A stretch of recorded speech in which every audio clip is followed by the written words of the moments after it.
Assalamualaikum warahmatullahi wabarakatuh. Perkenalkan, nama saya Putri Dwi Juwita. Di sini saya akan mereview jurnal yang disusun oleh Rilo Eka Revayana, Fakultas Hukum Universitas Semarang, mengenai pemidanaan terhadap pelaku perbarengan tindak pidana pemerasan dalam jabatan. Review jurnal ini untuk memenuhi tugas mata kuliah Hukum Pidana Lanjutan, pertemuan ke-9 oleh dosen Profesor Dr. Hajah Heni Nuraini SHMH beserta asisten dosen Dr. Muhammad Rendi Aridayandi SHMH.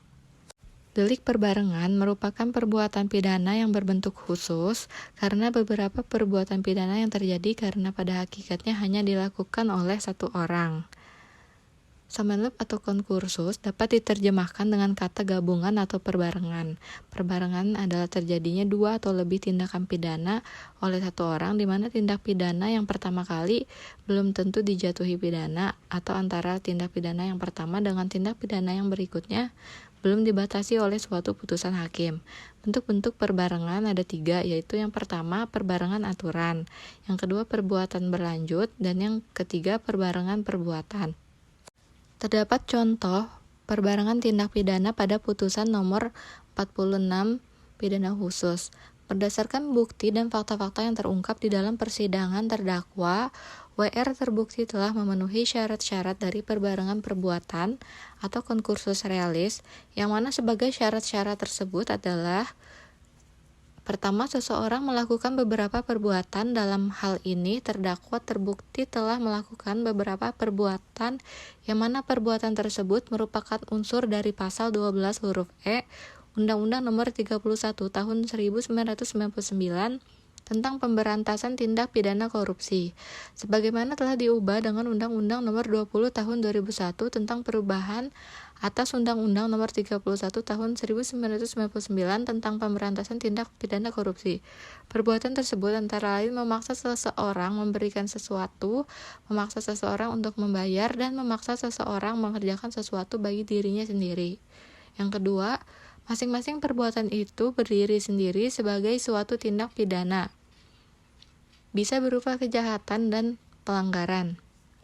Terdakwa sudah memenuhi syarat kedua dari konkursus realis karena dalam perbuatan yang dilakukan oleh terdakwa, masing-masing perbuatan itu tidak berhubungan satu sama lain. Hal ini dapat dilihat dari korban atau target perbuatan tindak pidana dari terdakwa, yaitu para PPAT. Korban dari terdakwa tidak hanya satu orang, melainkan lebih dari 2 orang. Hal ini dapat dilihat melalui bukti surat yang didapatkan pada saat operasi tangkap tangan maupun bukti yang ada pada persidangan. Sehingga dalam ini sependapat dengan majelis hakim apabila terdakwa dijangtu akan dengan pasal 65 ayat 1 KUHP. Pemidanaan terhadap pelaku perbarengan tindak pidana pemerasan dalam jabatan dalam putusan nomor 46 pidana khusus. Berdasarkan hasil penelitian, penulis mengingat perbuatan terdakwa terdapat unsur perbarengan perbuatan. Jika melihat aturan pemberian pidana dari perbarengan perbuatan, yaitu jumlahnya tidak boleh melebihi maksimum pidana terberat ditambah sepertiga, di mana aturan pidana terberat yang didakwakan kepada terdakwa yaitu pidana penjara paling lama 20 tahun. Artinya, bila melihat aturan tersebut, terdakwa tidak boleh dikenakan pidana lebih dari 26,5 tahun.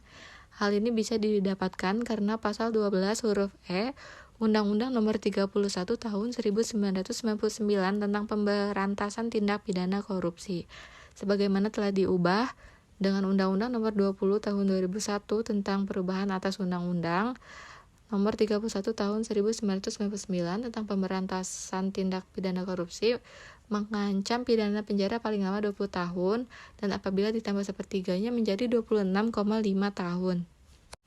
Akan tetapi, bila melihat ketentuan pasal 12 ayat 4 KUHP yang menyatakan bahwa pidana penjara selama waktu tertentu sekali-kali tidak boleh lebih dari 20 tahun, yang artinya sanksi pidana penjara yang dijatuhkan kepada terdakwa tidak boleh melebihi dari 20 tahun karena melihat terdakwa terdapat unsur perbarengan tindak pidana. Jadi, menurut penulis, aturan pemberian sanksi pidana yang digunakan yaitu bukan sistem absorpsi yang dipertajam karena melihat ketentuan dari bunyi pasal 12 ayat 4 KUHP tersebut. Sanksi tersebut juga sudah adil bagi terdakwa karena di samping sudah melebihi dari batas minimum sanksi yang didakwakan, pada pasal tersebut dan juga tidak melebihi dari sanksi terberat serta aturan pemberian sanksi tersebut sesuai dengan ketentuan pasal 12 ayat 4 KUHP. Oleh karena itu, peneliti menilai bahwa sanksi yang dijatuhkan majelis hakim kepada terdakwa sudah tepat. Artinya sudah mencapai keadilan karena mengingat perbuatan terdakwa sudah bertentangan dengan peraturan perundang-undangan yang ada serta sudah merugikan banyak orang, khususnya para pejabat pembuat akta tanah. Sekian penjelasan dari saya, kurang lebihnya mohon maaf. Wassalamualaikum warahmatullahi wabarakatuh.